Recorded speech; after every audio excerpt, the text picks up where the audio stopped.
I will say this. I did continue Bitterroot last night.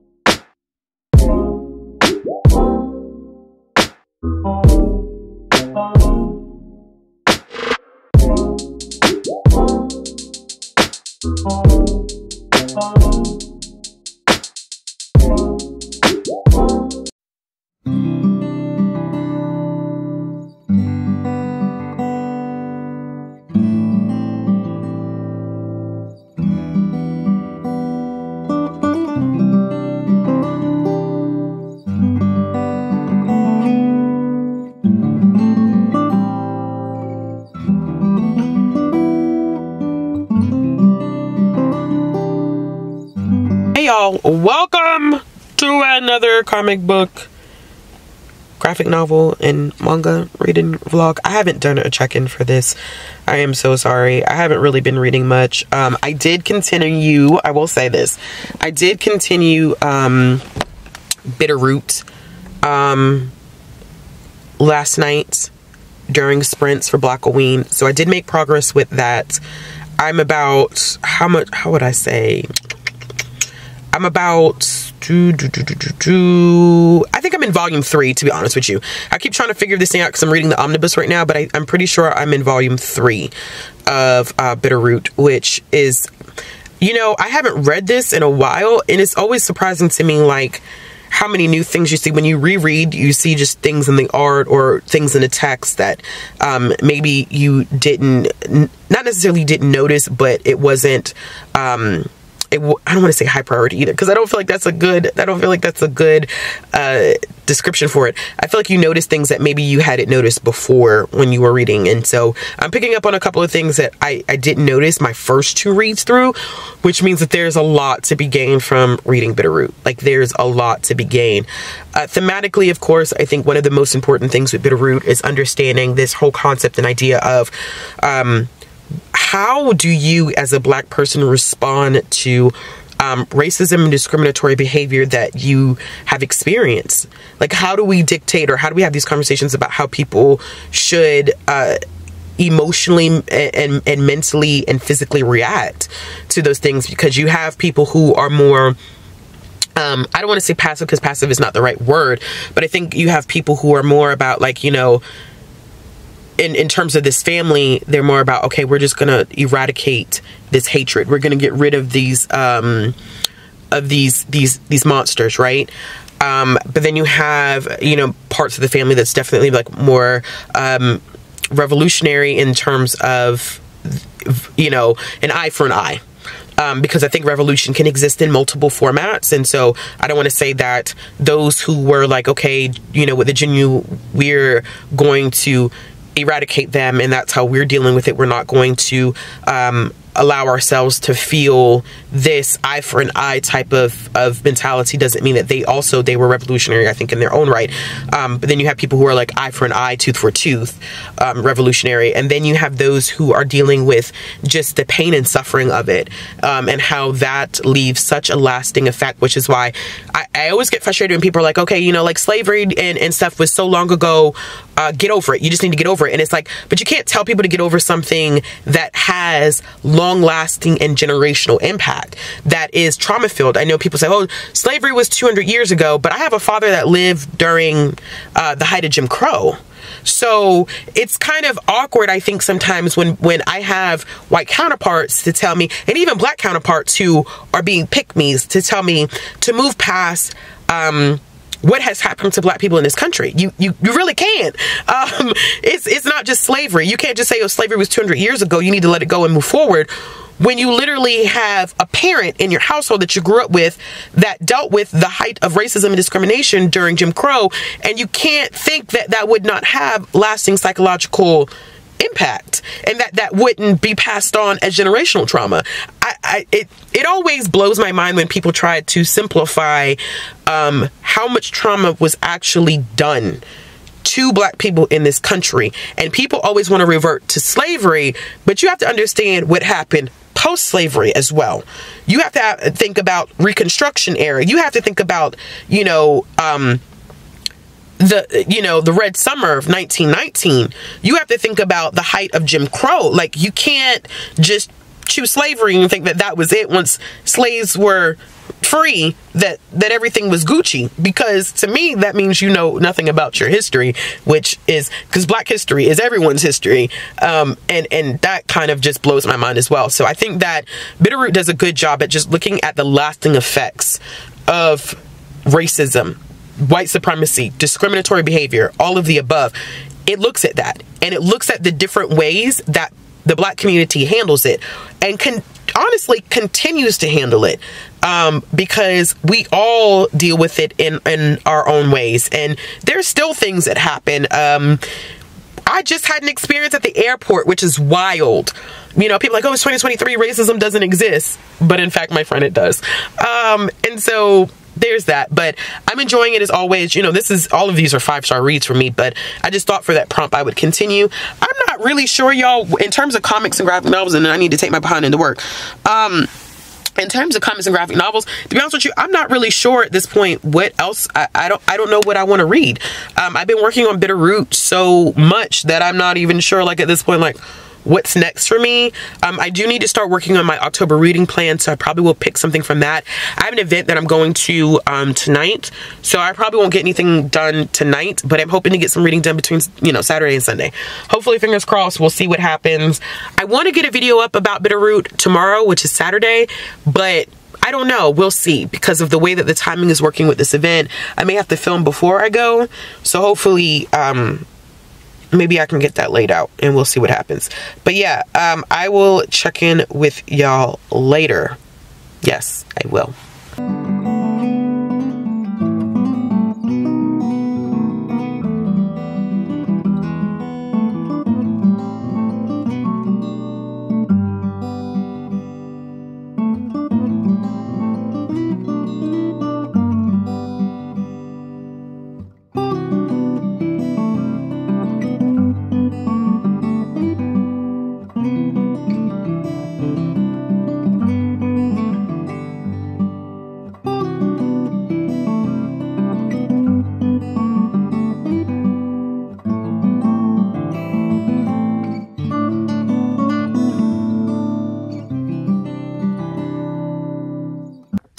Okay, folks, I am filming on my phone, so not the best lighting situation. Plus, I need to change out. I had 2 light bulbs blow on this lamp in here. Excuse me. But I wanted to do a quick update. I actually have spent like the past hour on Instagram. No excuses. No excuses, no response, no nothing. I don't know what's going on here. But I did finish Nana Volume 8. This was part of my TBR for October, part of my October reading plans. I am slowly trying to make it through my October reading plans. I am only supposed to read 1 volume of Nana, but I forgot like how much stuff changes in Volume 8 in terms of like character development and what's going on with certain characters. I completely forgot about all of that. And so I'm very tempted to pick up Volume 9, which I really shouldn't.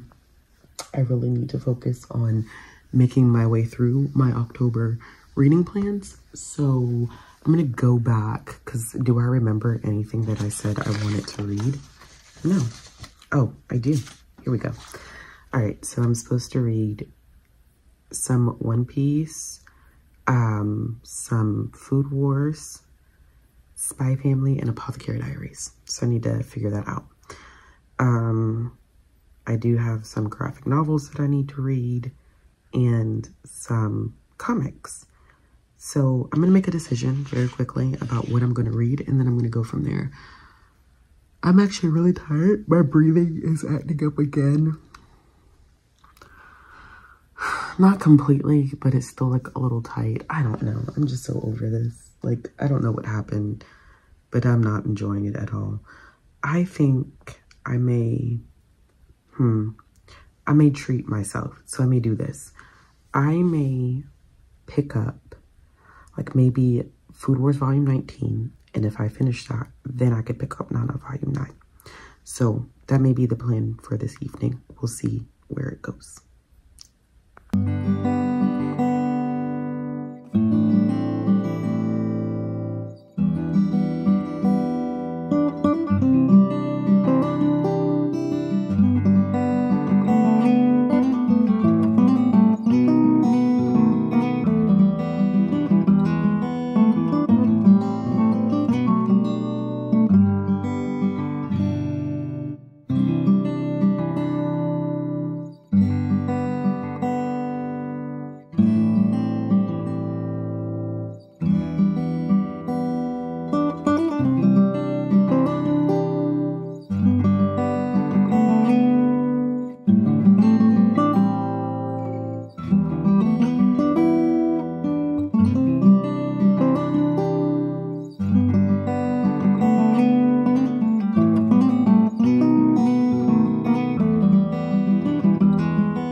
Hello friends, I am actually in the process of editing this vlog, and this is going to be my final clip.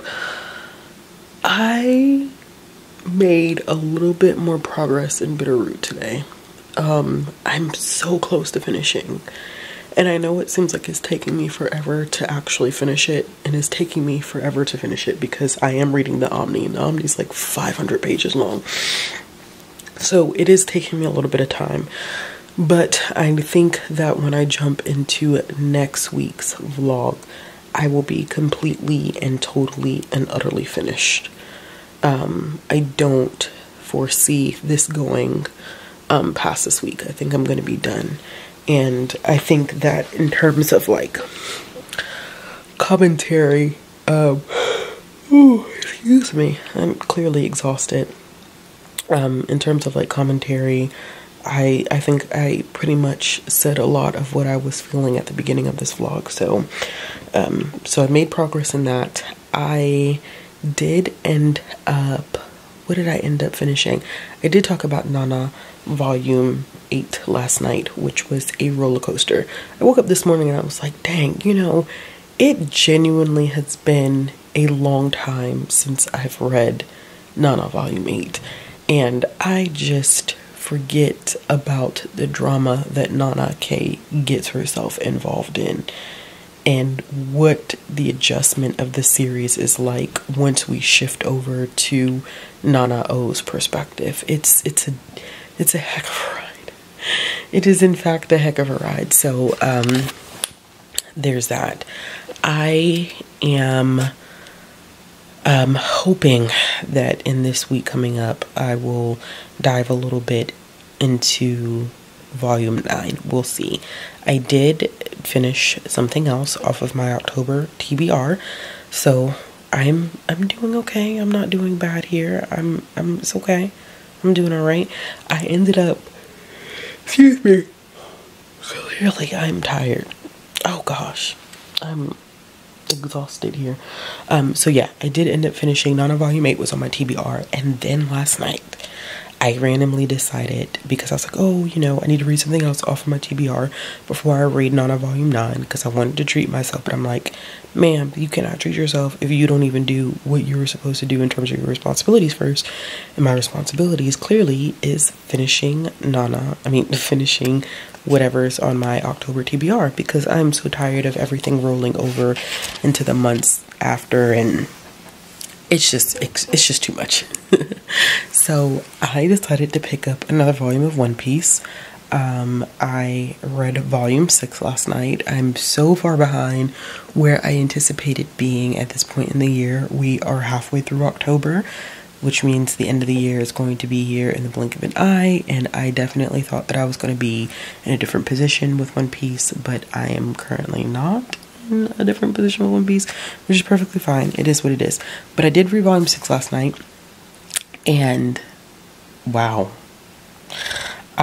Let's talk about the fact that Volume 6 of One Piece had me stressed on a completely different level. I now understand why they call it the East Blue Saga, but Zolo had me stressed. Those last couple of chapters in Volume 6 had me like fighting for my life, because I did not anticipate Zolo putting himself in the position that he put himself in that volume. Granted, I do feel like Zolo has a lot to prove. I get it. The same way Luffy has a lot to prove.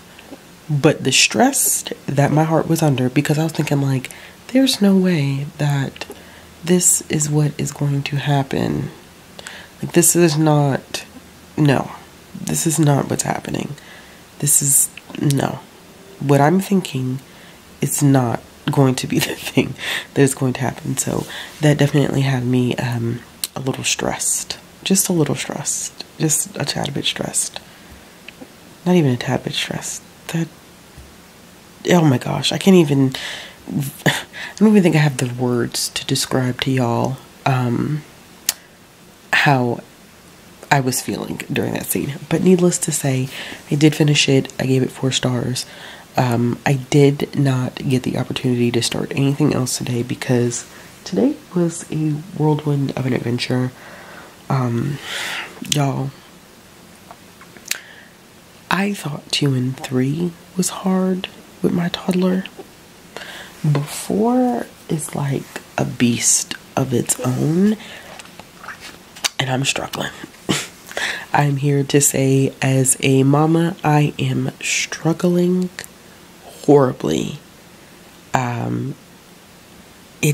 It just has been rough. And so today was one of her rough days. We have had, ever since I came back from vacation, the adjustment has not been good. So that has added a different level of stress. And today was one of those days where just things were not going well. So I did not finish anything that I anticipated finishing today. I will say, in anticipation for next week, I'm going to go ahead and film an introduction of sorts for this upcoming week. I have a host of things that I could work on, including, I got Villains Are Destined to Die, Volume 4. I got My Happy Marriage, Volume 1, but I also need to go back and start working on stuff for my October TBR. I think I have, let me look at a calendar right now. What is this? Do I have like 3 more weeks of October? No. I have 2 full weeks of October and a couple of days. So I'm hoping that in these next couple of weeks, I am going to be able to power through my October TBR. So I think that's going to be priority for me, is finishing this October TBR, because I want to proudly say that I actually finished my October TBR, and I did a 5x5x5, which is 15 things, which is not bad, and I've already knocked out 2 of the 15 things. So I'm steadily hoping, we're just gonna cross our fingers here that I'm gonna get it done. But that's it, y'all. I don't really have much else to update you on. I'm just rambling at this point. But as always, if you like this video, give it a thumbs up. If you want to see more content, click the subscribe button, hit the bell for notifications. If you're looking for ways to follow me on social media, all that jazz, it'll be down in the description box below. And hopefully I'll have more stuff read next week. Although, here we go with the yawning. Although 2 volumes of manga and trucking along through a 500-page comic, it's not bad. It's not bad, on top of other things that I'm reading from my other channel. So, yeah. Alright, y'all. Bye!